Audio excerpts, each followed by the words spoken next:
আল্লাহ পাক তার নবীকে বলছেন, হে মুহাম্মদ বলেন সাল্লাল্লাহু আলাইহি ওয়াসাল্লাম, তোমার উম্মতের কোন ব্যক্তি যদি আকাশ জমিন পুরো আকাশ জমিন সমান গোনা নিয়ে আমার সামনে দাঁড়ায় কিয়ামতের মাঠে, তোমার উম্মতের যে কোনো ব্যক্তি, নর নারী যুবক যুবতী যেই হোক না কেন, সাদা কালো ধনী গরিব, হুএভার হি ইজ, তোমার উম্মতের যে কোনো ব্যক্তি আসমান জমিন সমান গোনা নিয়েও যদি আমার সামনে দাঁড়ায়, কিন্তু তার আমল নামার মধ্যে শিরিকের কোনো পাপ নাই। কোন পাপ নাই?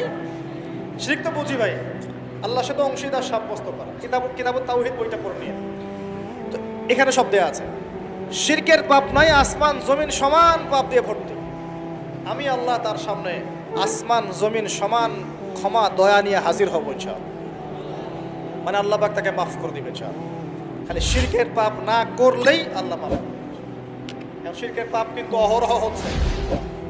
চিন্তায় শিরক হচ্ছে, কথায় শিরক হচ্ছে, কাজ করতে গিয়ে শিরক হচ্ছে। শিরক সম্পর্কে বিস্তারিত আলোচনা করেছি, অনলাইনে সার্চ দিয়ে দেখে নিন। শিরক কি ও কেন, ডিটেলস কত রকম শিরক হচ্ছে বলা হয়েছে। আর একটা বইয়ের নাম বলে দিলাম, কিতাবুত তাওহীদ। এই বইটা পড়লে আপনি বুঝতে পারবেন শিরক কি ও কেন, কত প্রকার কি কি, এরকম অনেক কিছু, অনেক বই বাজারে পাওয়া যায়, পড়লেই দেখবেন।